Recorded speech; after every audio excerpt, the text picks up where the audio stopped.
Bienvenidos a todos al podcast de TechSuyo. Este es el episodio 4 de la temporada 3. Hoy día tenemos el gusto de conversar con Leslie Mikulisic, que es Research Software Engineer en Google y peruana. Y mi nombre es Luis Larco, también soy ingeniero de software en Google, así que es un placer tenerte acá en el podcast, Leslie. Hola Luis, sí, mucho gusto en conocerte y gracias por la invitación y a todo el equipo de TechSuyo también por la invitación. Definitivamente. Y para recordarles que este año la conferencia TechSuyo va a ser en Arequipa el 6 y el 7 de septiembre, ya falta poco. Así que muchos de los temas que vamos a estar viendo en la conferencia quizás van a ser tópicos que vamos a conversar hoy día. Para más información, a todos los que están escuchando pueden ver esto en la página web techsuyo.org. Así que bueno, Leslie, conversemos un poquito acerca de ti. En primer lugar, bienvenida a Google. Sé que acabas de pensar hace poco. Es un gusto conocerte, tenerte acá trabajando con nosotros, al menos en la compañía. Cuéntanos un poquito quizás acerca de quizás tu historia académica, cómo así terminaste en el mundo del software engineering y quizás hablar un poquito de qué estudiaste en Perú, qué estudiaste en el exterior. Yo soy de Oxapampa, que es una pequeña ciudad entre el Amazonas y los Andes. No había muchas oportunidades ahí, por eso como muchos provincianos en Perú vamos a Lima a estudiar, ¿no? Felizmente mis papás pudieron apoyarme, estudié en la Universidad Católica el grado de bachiller en Ingeniería Informática. Bueno, la lógica y las ciencias de la computación tienen mucho overlap, entonces a mí me gusta mucho eso.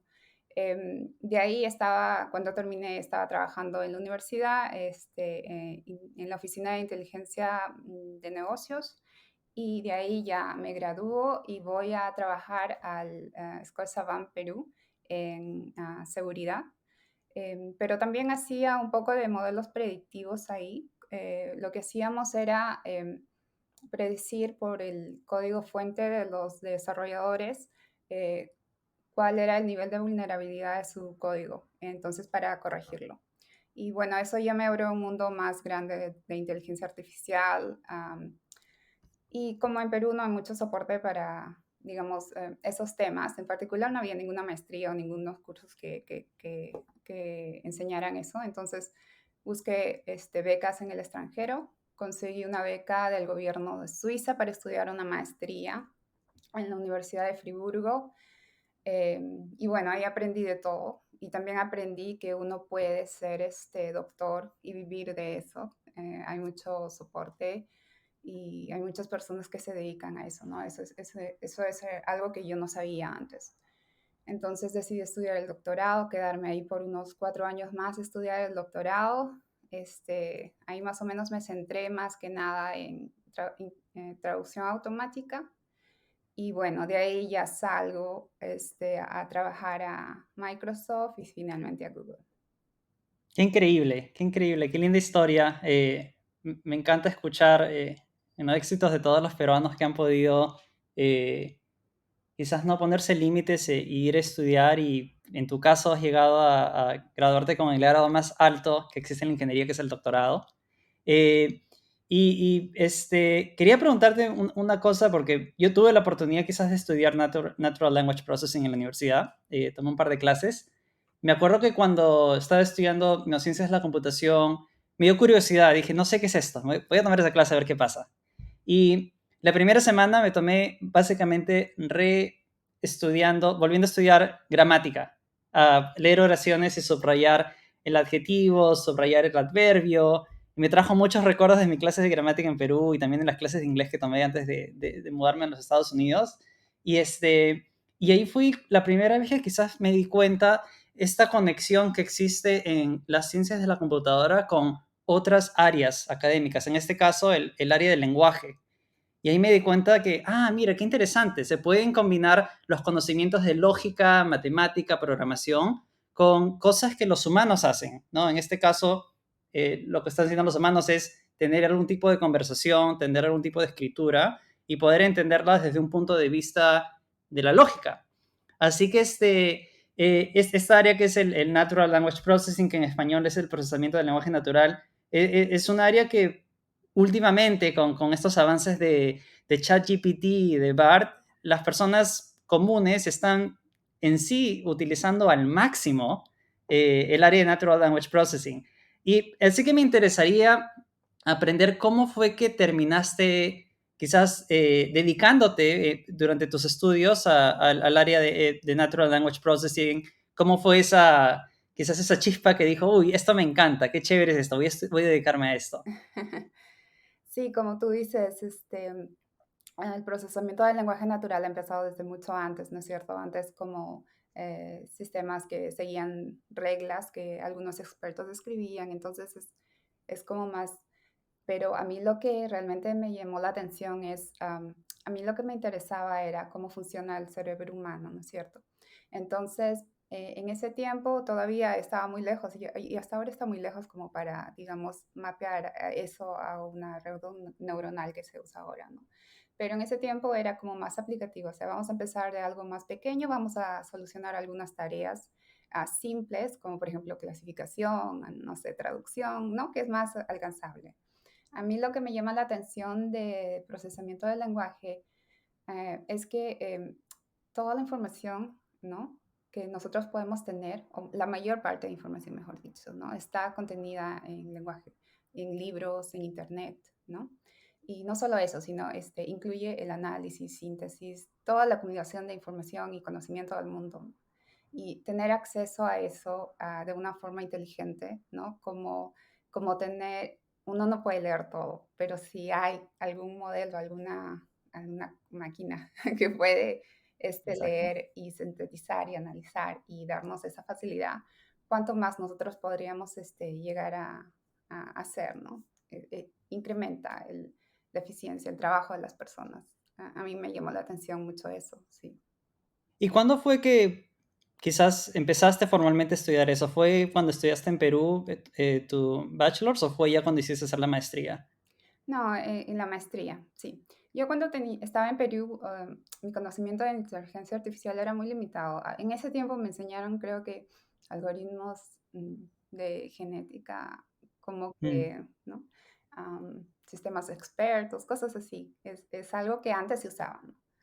claro, y Pero quizás más basada en la estadística que al... Porque antiguamente creo que eh, hubo un punto donde no lo llevamos inteligencia artificial ni machine learning.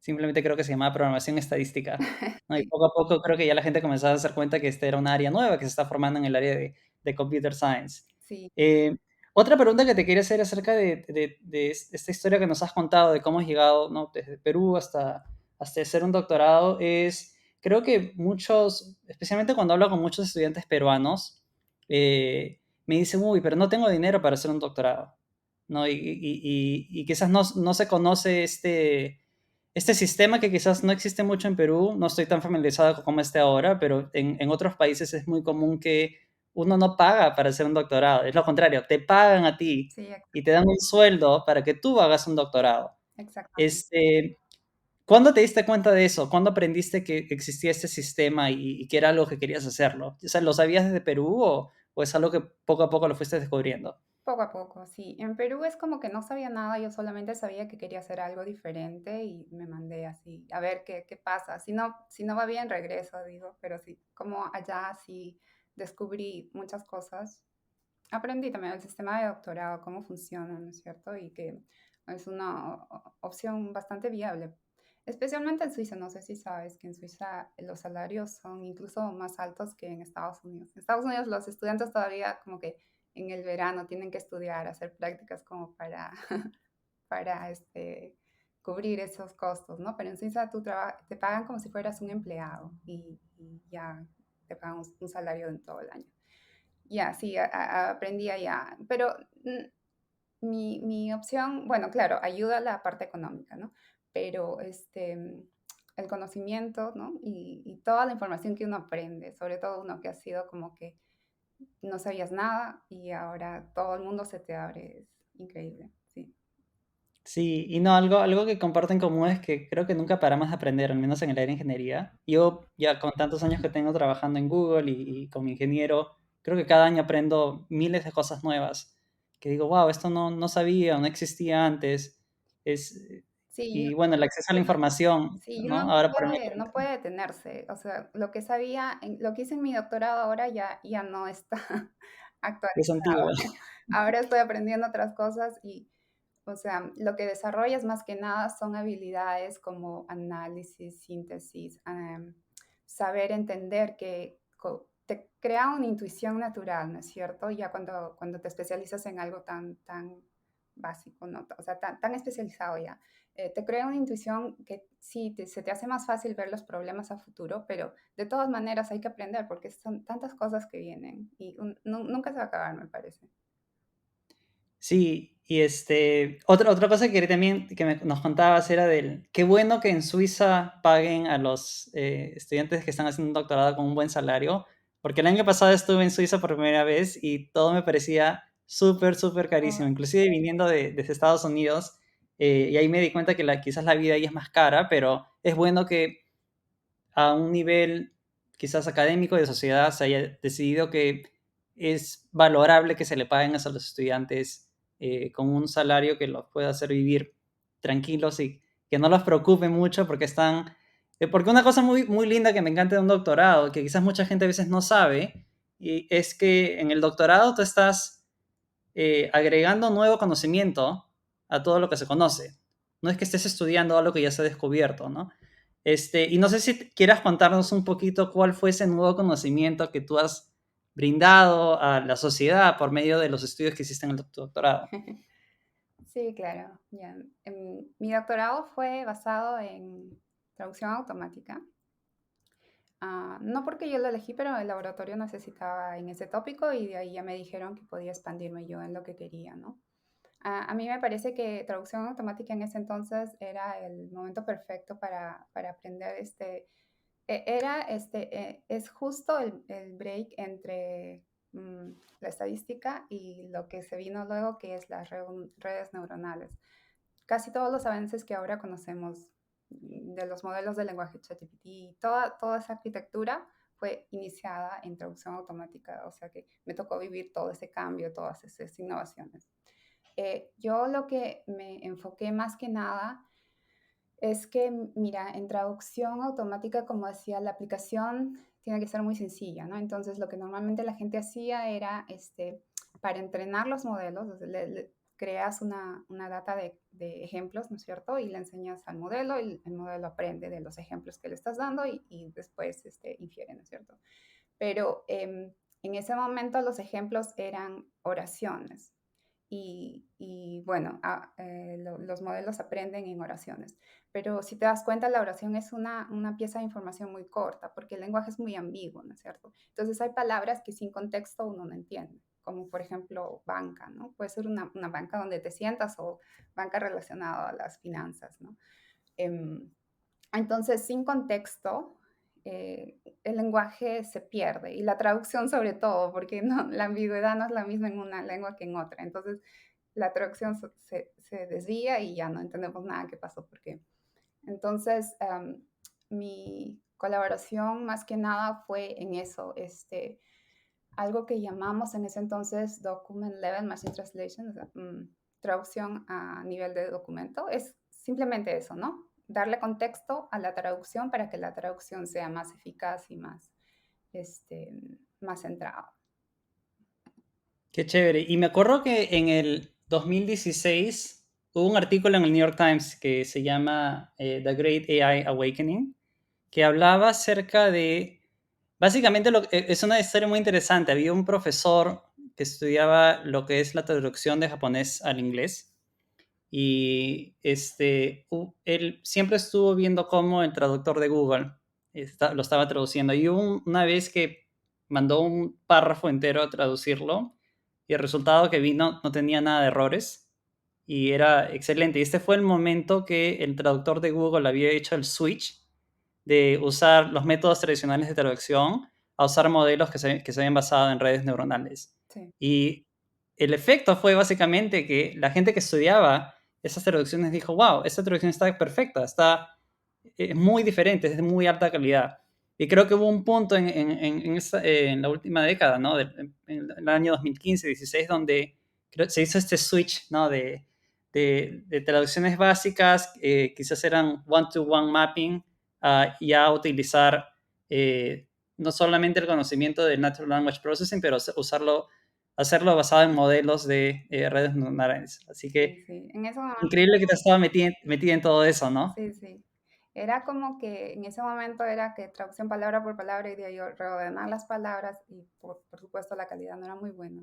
También era, o frases, ¿no? Frases que era en ese entonces lo mejor que se podía hacer, pero um, eh, la, lo que permite la red neuronal es mapear, ¿no? Toda esa secuencia de palabras en un espacio matemático donde uno incluso puede hacer operaciones, ¿no? Y las operaciones tienen sentido. En ese, en ese momento, cuando mapeábamos, por ejemplo, a una oración y le quitábamos algunas palabras, entonces transformaba algo de femenino a masculino cosas muy, muy interesantes. Y ese mapeo en ese espacio es lo que nosotros ahora interpretamos como casi inteligencia, ¿no? Que por eso ahora los modelos, simplemente con ser más grandes, entonces pueden mapear más cosas, pueden memorizar más cosas y entonces, digamos, entender más cosas en cierto sentido. Exacto. Y para contarte quizás una experiencia que quizás te interese en esta área, yo en el 2018 trabajé en Google Brain y justo estaba en el área de Natural Language Processing, pero con respecto a medicina.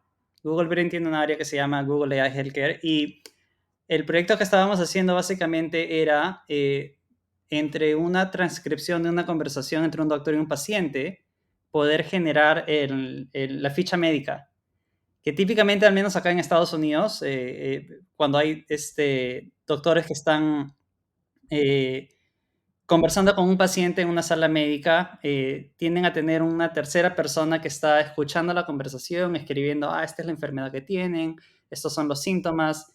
Y básicamente el proyecto era, ¿es posible utilizar conocimiento de Natural Language Processing, de transcripción, para poder generar esa ficha técnica sin necesidad de que haya una tercera persona escuchando esto, que, o que el doctor esté ocupado, ¿no?, en la computadora escribiendo? Así que me parece increíble cómo es que en los últimos, ¿qué estamos hablando?, 10 años, quizás menos, hemos ido de este contexto de estudiar este conocimiento de una forma teórica a poder aplicarla, ¿no? Y poder aplicarla en productos que compañías como Google, como Microsoft, como Apple, lo estén usando para usuarios y más importante, lo estén usando para resolver problemas de la vida real y poder ayudar a que la calidad de los productos sean mucho mejores. Y eso me trae a una pregunta que te quería hacer, es, eh, muchos estudiantes tienen que tomar algún tiempo una decisión entre o me quiero quedar en academia o me voy a trabajar en la industria. Yo tuve lo tuve por muchos años. Creo que todos los años que estaba en la universidad siempre me decía, ¿qué voy a hacer? ¿Sigo haciendo un doctorado o me voy a trabajar en una compañía? No sé qué decisión tomar. Eh, y en mi caso, al menos, haber sido un inmigrante peruano en los Estados Unidos, uno de los factores importantes fue la parte financiera. Aparte de el hecho que me encanta la academia, me encanta el research, también me encanta escribir programas de computadora y lanzarlos en productos, creo que también hubo un factor. Y me da curiosidad, ¿cómo fue esa decisión que tú tomaste de o me quiero quedar en academia, especialmente habiendo sacado un doctorado que te permite ya no haber postulado a ser una profesora en una universidad? ¿Cómo tomaste esa decisión entre quedarte en academia o irte a trabajar en la industria? Y quizás cuéntanos un poquito acerca de las experiencias que has tenido como un intern. Quizás para mí, mi internship fue la primera vez que dije, wow, puedo trabajar en la industria y te pagan bien y lanzas productos, etcétera. Y vi el contraste de estar metido en un laboratorio en una universidad y también metido en una compañía, ¿no? Así que me da curiosidad cómo fue esa decisión y qué experiencias. Cuéntanos quizás un poquito de tus internships y cómo eso quizás ayudó a tomar esa decisión en un futuro. Sí, sí, tienes razón. Yo hice los internships con el objetivo de verificar, ¿no? Qué es lo que me gusta más. Nunca había estado en la industria haciendo investigación y a ver qué tal era. Yo creo que es una decisión eh, muy personal, pero yo lo vi en el punto de vista, uno, claro, financiero, porque obviamente eh, pagan más, no, no en todo, ¿no? Obviamente, pero en inteligencia artificial, con el boom y todo, sí, el salario es muy alto y es algo que a muchas personas les llama. Yo creo que para mí la decisión fue simple, tener recursos para investigar o no, porque Mm. en ese tiempo ya se estaba considerando que cuando aumenta las capacidades del modelo, cuando haces modelos más grandes y tienes más datos, las cosas mejoran. Entonces, toda la investigación que en ese tiempo se estaba haciendo en modificar ciertas arquitecturas, traía mejoras, pero muy poquitas. Pero si aumentabas la data o si aumentabas el tamaño del modelo, la mejora era muy grande. Y en academia es muy difícil conseguir ese tipo de dinero, ese tipo de recursos. Entonces, por eso yo decidí que en industria sí se podía, era una alternativa razonable. Cuando yo hice mis internados, también me di cuenta que sí te dejan investigar, no necesariamente puedes publicar todo porque la data es privada y cuestiones de seguridad, pero aún así, aunque no publico mucho, investigo. Entonces sí tengo reportes internos, digamos, de toda la investigación y todavía el proceso a mí me gusta, ¿no? A mucho que disfruto, entonces sí estoy bien. Am, pero sí, es una pregunta, creo que cada uno tiene que ver, ¿no? La academia es muy bueno como para innovar en temas que no están a la moda, porque lo que está a la moda la industria lo va a seguir o ellos van a marcar cuáles son las pautas, ¿no? Entonces ahí de repente la academia no puede competir, pero la academia puede competir en cosas que la industria no está interesada y que son más profundas, ¿no? Por ejemplo, el realmente entendimiento del lenguaje o no, o la capacidad de los modelos para tener otro tipo de cosas como conciencia, no sé, cosas mucho más avanzadas, ¿no? Que ahorita la industria lo único que le interesa es que si algo funciona o no. Sí. Y traes un buen punto en quizás diferenciar la industria con la academia, que más que todo verlo como una diferencia, también es una oportunidad de colaboración.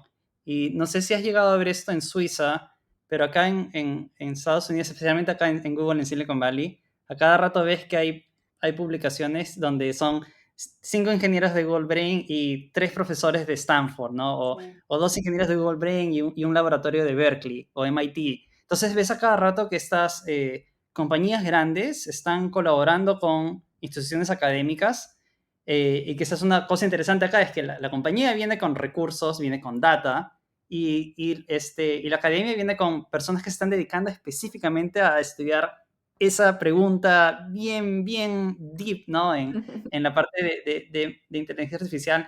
Y que es algo que cuando lo he conversado con profesores o con compañías en Perú, no se ve mucho de esto. No se ve este tipo de colaboración entre una compañía y una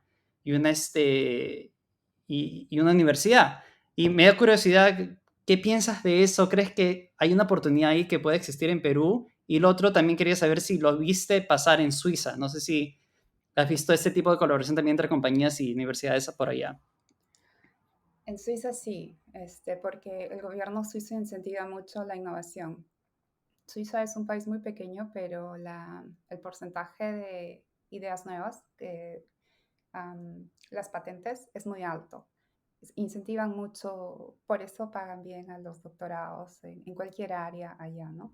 Para que haya eso, para que se cree. Y también incentivan las startups, aunque no hay muchas como Estados Unidos, ¿no? En Estados Unidos es como que es más conocido, entonces la inversión es más grande.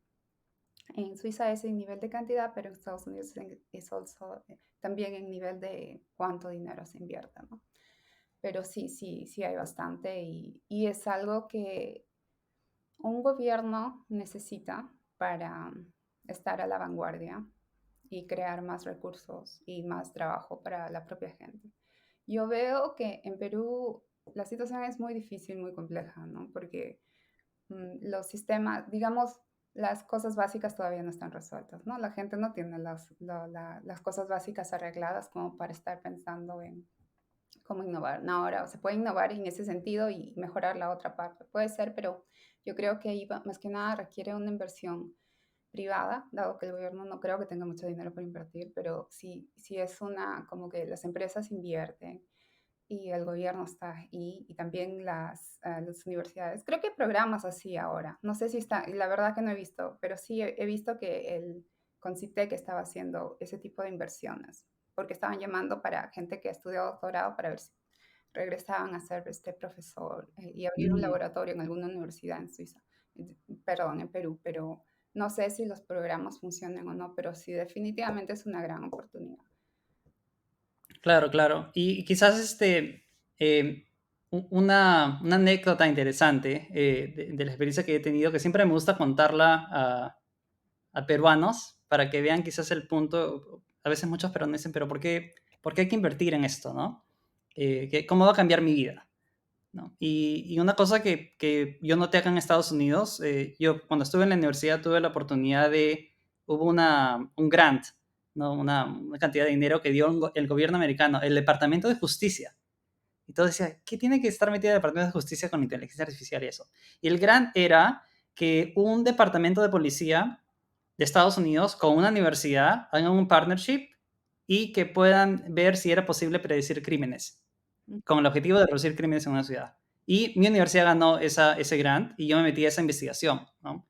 Que era Full Support Vector Machine, que me imagino que es algo que lo has escuchado, redes neuronales, pero a fin de cuentas era ver si era posible que se puedan reducir crímenes. Y una de las áreas que investigué fue los patrulleros, cómo manejan por las calles, analizar todos los lugares donde manejan y todos los lugares donde estaban ocurriendo los crímenes y ver si se podía optimizar dónde manejen. Y en vez de que sea aleatorio, random, como lo hacen los policías, decirles, no, si a esta hora del día maneja por acá, maneja por allá y ver si ya se podía predecir de una forma ¿cómo se llaman? Los heat maps, ¿no? De dónde parecían los crímenes.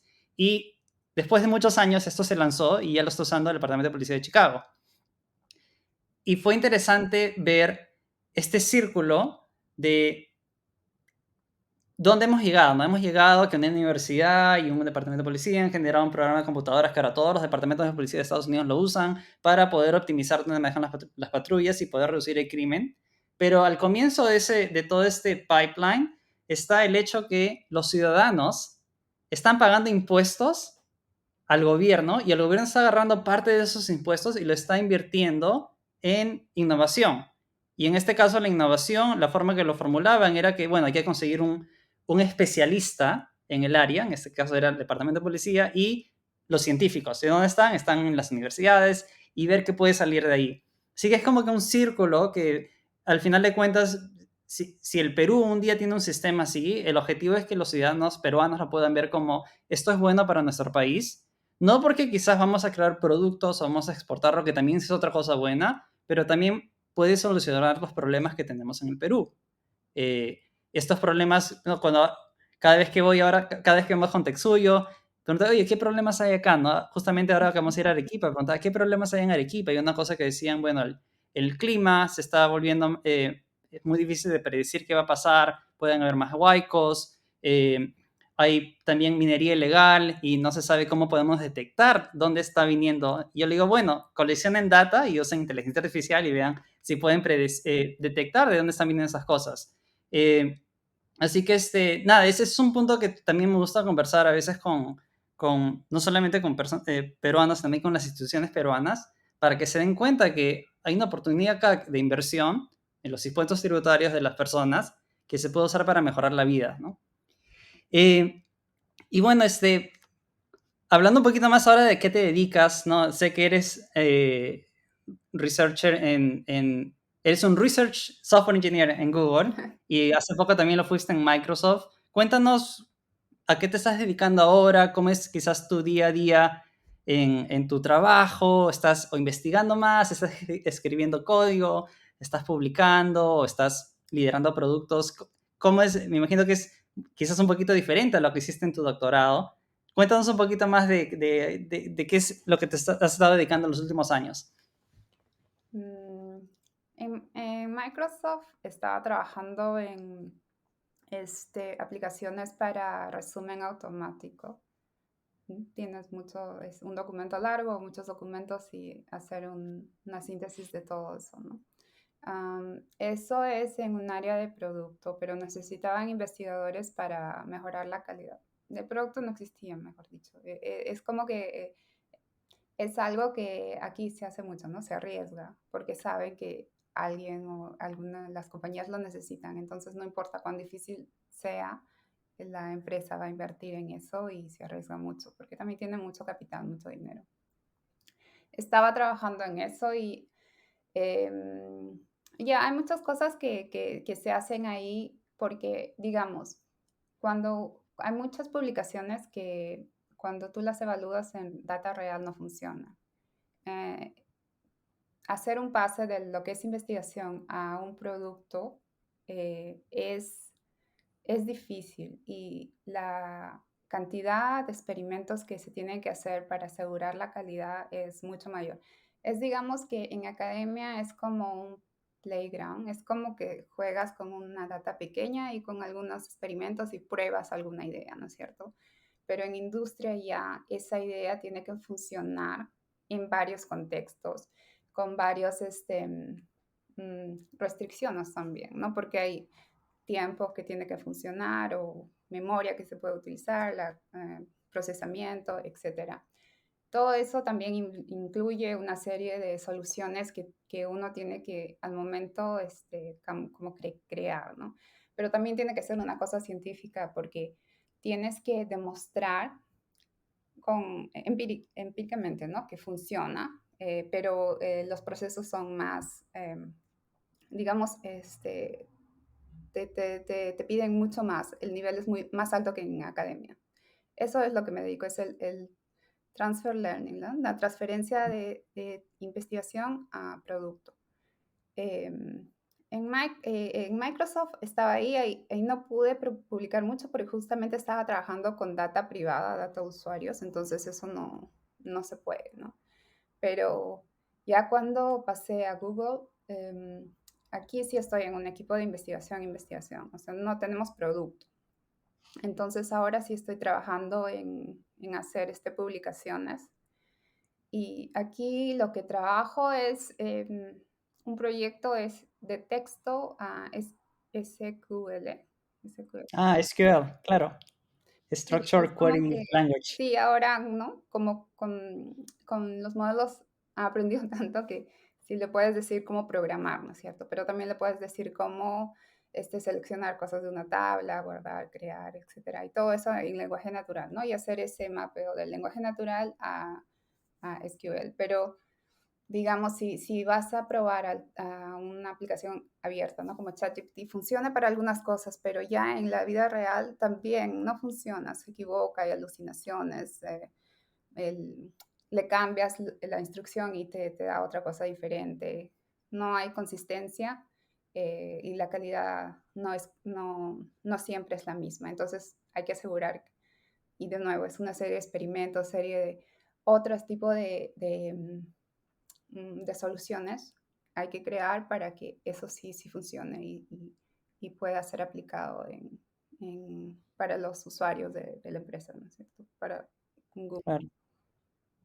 Wow, qué chévere. Bueno, si estás buscando dog fooders, avísame porque yo estoy escribiendo queries todos los días y si simplemente las puedo decir en inglés y me escribe todo el query y no tengo que hacer ningún join, Sí, yo feliz, feliz de ser un ay, usuario ahí. sí, incluso los papers, ¿no? Por ejemplo, ahora yo escribo los puntos que quiero hacer y le digo, ponlo en un lenguaje más organizado y te escribe. Y para preguntarte cómo empieza un proyecto así, o sea, en un very high level, o sea, tengo esta idea de que, ya, yo quiero decirle a mi computadora que me busque todos los, no sé, profesores en este base de datos y todas las universidades y hacer un join de que me saque, no, cuántos profesores hay por universidad. O sea, algo así tan básico, ¿cómo empieza, dónde se empieza, cómo se empieza desde cero, ¿no?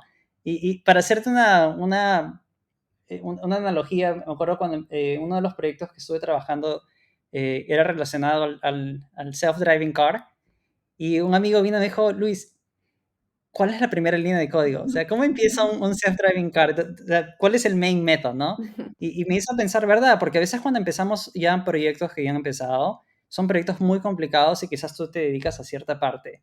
Pero me da curiosidad, no sé si has tenido la oportunidad, menos en este proyecto, de ver cómo empezarías algo desde cero. Sí, Porque, y te lo hago más que todo, te hago esta pregunta porque hay muchos estudiantes, muchos profesionales que a veces tú le dices, oye, ¿por qué no estamos usando inteligencia artificial?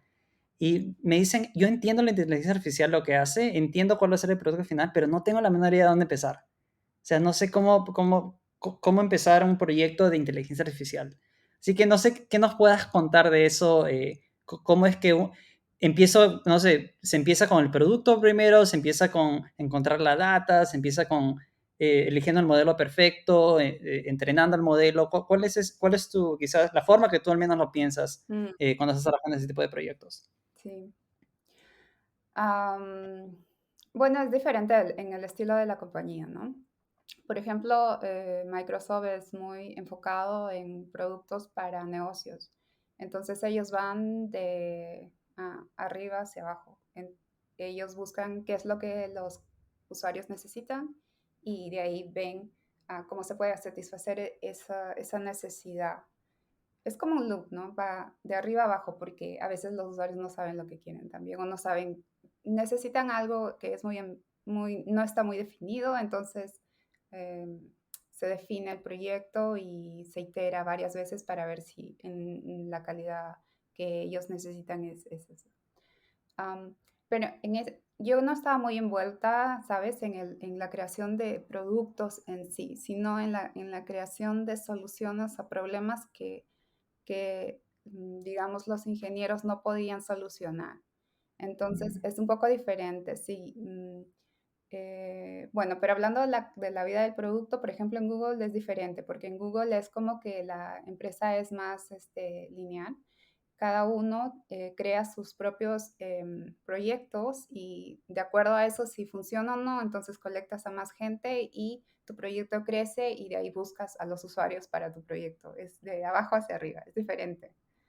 Am, pero en lo que es las soluciones, ¿no? O sea, por ejemplo, para mí es como que los ingenieros están haciendo este sistema de resumen automático y me dicen, el problema de alucinación es muy grande y no sabemos qué hacer. Entonces, ya no hay soluciones simples para hacerlo. Entonces, ya viene la parte científica, que es como que primero tienes que leer mucho, haces todo lo que está investigando en lo que ahorita la gente está haciendo y tal vez haciendo paso a paso cada uno de los métodos y para ver qué método funciona o no.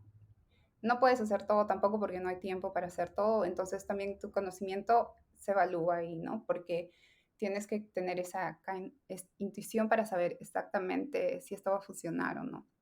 Y luego, posiblemente haces un montón de análisis para ver por qué no funciona y qué más puedes hacer ahí. Y ahí que crea ese conocimiento adicional que tú dices, ¿no? Algo que todavía no está inventado.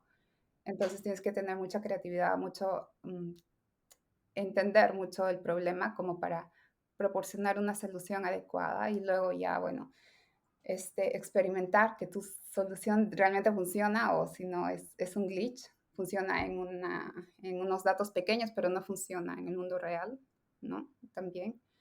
Em, pero sí, como te digo, o sea, es como que tener un problema difícil o crear un problema difícil que tú sabes que nadie más ha visto y tener mucha creatividad como para empezar a solucionar eso. Yo creo que mm, para nadie es claro al principio qué es lo que se va a hacer, ni siquiera para mí, pero es algo, eso es algo que motiva, creo, ¿no? Muchos investigadores, imagínate, también que los problemas sean difíciles.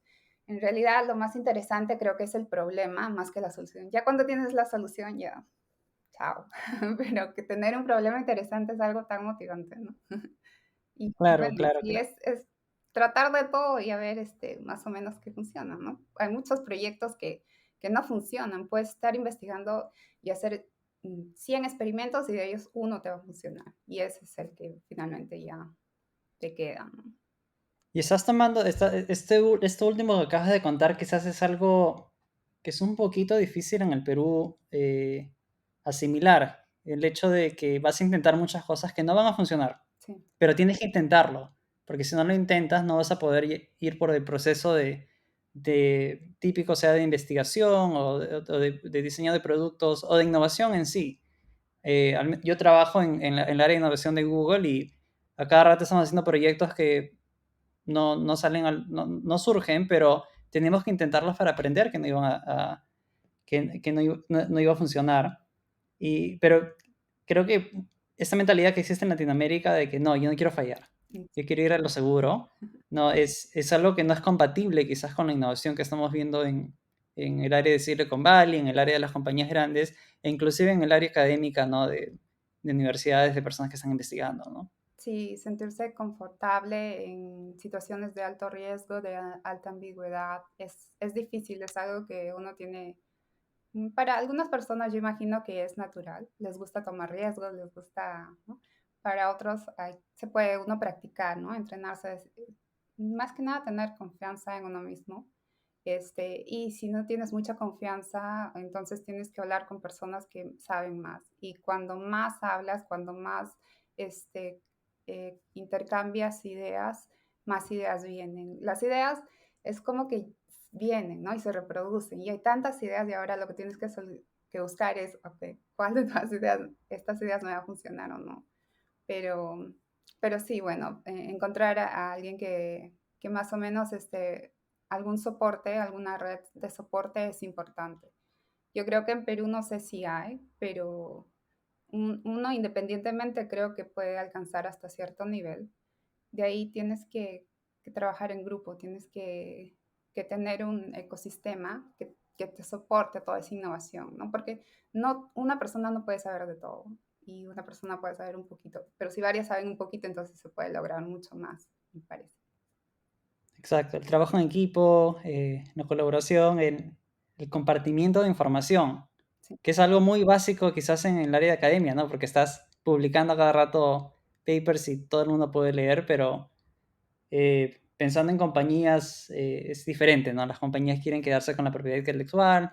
Al menos acá es interesante porque Google te está contratando para que escribas una publicación y lo publiques externamente con el nombre de Google, ¿no? Pero no sé si he visto alguna vez en mi vida alguna publicación de una compañía peruana, ¿no? Que se haya dedicado a investigar y que publique el conocimiento de alguna forma, ¿no? Y es algo que espero que pueda cambiar en el futuro, pero creo que ahí es uno de los factores clave para que proyectos de innovación surjan, porque si te vas a dedicar a hacerlo sin hablar con nadie y con tu propia tecnología, va a ser muy difícil, porque como dices, vas a estar resolviendo demasiados problemas. Mm, Y quizás ya hay problemas que se han resuelto en otros lugares y es cuestión de utilizar esas soluciones y ponerlas juntas y poner ahora básicamente la parte pequeñita que faltaba, que es lo tuyo, y ver cómo se saca un producto, una solución a un problema complejo, ¿no?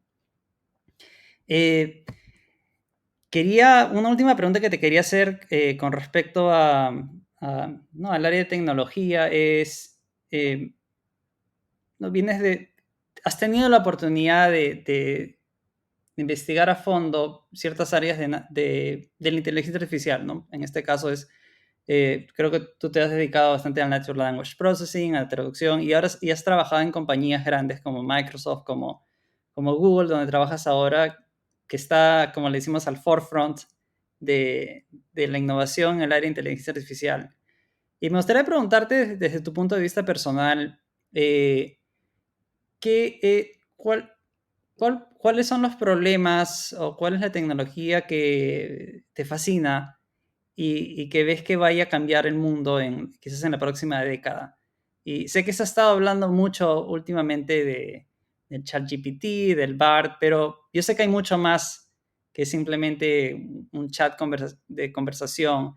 Hay avances en la medicina, hay avances en robótica, en carros que se manejan a sí mismos, etcétera. Me da curiosidad de tu punto de vista, ¿cuál es esa tecnología o esa área de, de la sociedad, al menos, que tú pienses que va a haber un avance o que te fascina y que te gustaría ver un avance en la parte de la inteligencia artificial, ¿no? Y que esté conectado a esto. Sí, bueno, en particular, creo que es difícil todavía, o sea, los sistemas de generación de automática de texto o imágenes están ya cambiando, ¿no? Cómo es la situación. Muchos quieren tener aplicaciones y tienen la posibilidad de hacer sus propias aplicaciones. Am, lo que ha cambiado ahí es que antes uno tenía que saber de inteligencia artificial como para crear tu data y entrenar tu modelo. Ahora no, solo puedes pedir, hacer instrucciones en en la tarea que quieres solucionar y ya lo puedes solucionar. Digamos, el acceso no es para todos porque la mayor parte está en inglés y algunos otros lenguajes, pero no en todo. Me parece que lo que falta es más autonomía de los modelos.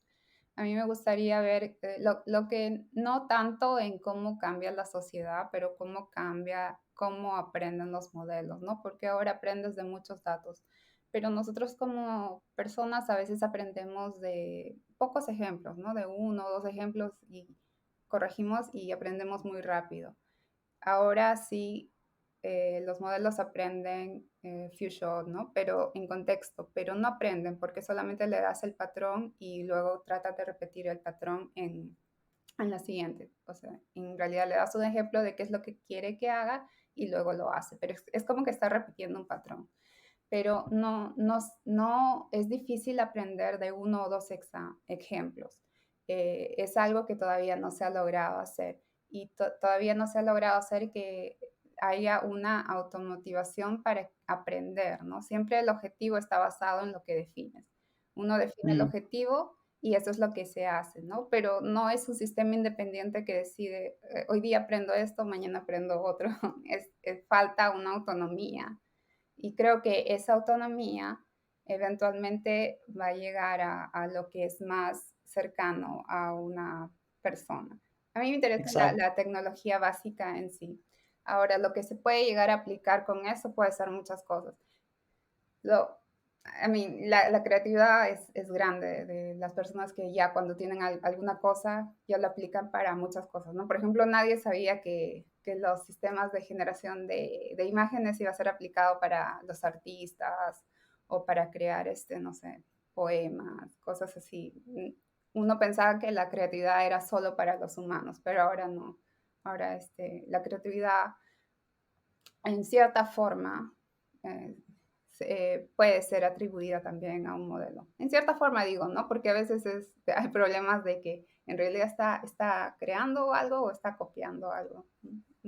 Bueno, pero lo que a mí me gusta es cómo crear más inteligencia en el modo de que nosotros lo definimos como humanos, ¿no? Que la máquina sea más cercana al pensamiento humano. Eso es lo que me gusta. Y creo que eso cambiaría el mundo. Para bien o para mal también, ¿no? No sabemos. Claro, y creo que eso va más a la parte de filosofía y cómo se aplique, pero al menos en la parte científica sería un avance increíble. Es algo que, acá, al menos cuando yo he visto los equipos de robótica acá dentro de Google, les pregunto qué están aprendiendo los robots, porque los ves haciendo cosas. Y hubo una respuesta que me dieron, están aprendiendo a aprender. Sí. Y me quedé como que, qué interesante. O sea, ya no se le está enseñando a un robot no sé, a levantar una bebida o a escribir, ¿no? Se le está enseñando a que puedan aprender ellos mismos a hacer las cosas. Y creo que eso va a ser, no, definitivamente va a ser un avance increíble que nos va a dar, a mí me gusta ver el lado positivo, nos va a dar mucha habilidad de resolver problemas más complicados que los humanos no pueden resolver o hacer las cosas más rápido, más eficiente y todo eso. Leslie, ahora tenemos una sesión que hemos empezado, creo que esta temporada de Tetsuyo, que son unas preguntas rápidas. Son lightning answer, de que no la dejes de pensar mucho. Es la primera respuesta que se te venga a tu mente. Eso queremos aprender por ti. Así que, nada, te hago las preguntas, nos cuestan tus respuestas y luego pasamos a la siguiente sección. Creo que esta pregunta es típica para todo peruano. ¿Cuál es tu comida favorita? Ají de gallina, ¿Te gusta la playa o las montañas? los dos. ¿Cuál es una canción que nunca te cansas de escuchar?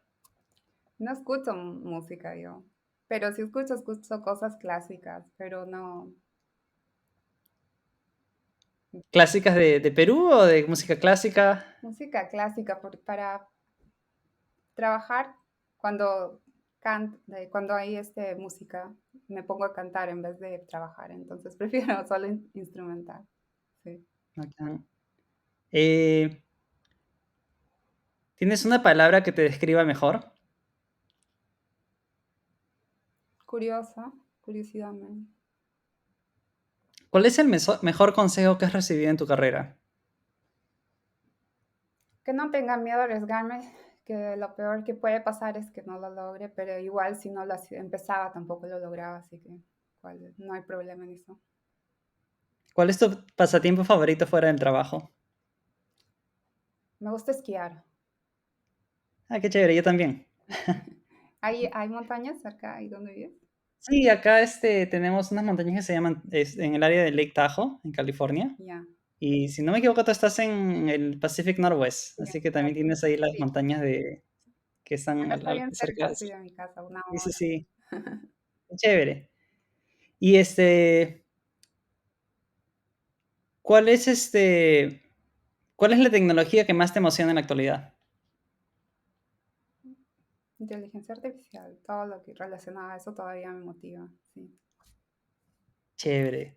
Bueno, Leslie, muchas gracias por esta conversación que hemos tenido. Me ha encantado conocer, aprender de ti. Me imagino que todas las personas que están escuchando pueden decir lo mismo. Y nada, quería darte ahora la oportunidad quizás de darle un mensaje a los oyentes que nos están escuchando en el podcast de Texuyo, especialmente a la comunidad peruana, ¿no? Que estamos y en preferencia a los jóvenes que están viendo qué quieren estudiar, a qué quieren dedicarse. No sé si tienes un mensaje para esta comunidad de Texuyo. Sí, claro. Bueno, primero muchas gracias. Ha sido un placer también conocerte y aprender de ti, lo que estás haciendo en Google. Nos has dado muchos ejemplos muy interesantes también durante esta conversación. He aprendido mucho, gracias. Y un mensaje para cualquier persona, digamos, para mí en el pasado, ¿no? Repitiendo lo que dije antes, dos cosas. Arriesgarse, porque lo peor que puede pasar es que no lo logres y igualmente no lo ibas a lograr si no empezabas nada. Creo que hacer algo al menos aprendes, si no va bien, al menos aprendes de la experiencia y creo que eso es la parte de donde más aprendes. Y segundo es mm, ir hacia la calidad. A veces soluciones rápidas o estar como que motivado por lo que se viene ahora rápido en cualquier tema, ¿no? En tecnología, cualquier cosa que esté a la moda, no nos lleva a buscar la calidad, o sea, ir al problema real, entenderlo, tomarse el tiempo de analizar, sintetizar información. Es algo que yo no aprendí en el colegio en Perú, lo aprendí afuera. La dedicación a una sola cosa para hacerla bien. Ujú. Muchas gracias, Leslie. Ha sido un gusto conversar contigo hoy día y quiero aprovechar a invitar a todos nuestros oyentes a poder participar en Texuyo este año, que por primera vez estamos llevando la conferencia a Arequipa y para más información pueden entrar a texuyo.org. Ahí van a ver la información de quiénes van a ser los speakers, así personas como Leslie van a venir, otros peruanos que han surgido en el área de tecnología, de innovación y de academia y van a ir a contar también sus experiencias, contar conocimientos y más que todo poder compartir toda esta información que pueda ayudar a la siguiente generación de peruanos que van a estar en el área de tecnología y de la inteligencia artificial y de todas otras áreas de ingeniería. Muchas gracias, Leslie. Ha sido un gusto conversar contigo. Espero que todos hayan disfrutado de esta conversación y ahí espero verte pronto también por las oficinas. Ya quizás en los próximos meses ahí nos podemos encontrar. Sí, Así que saludos a todos y hasta hasta el próximo episodio del podcast Texuyo. Chao. chao.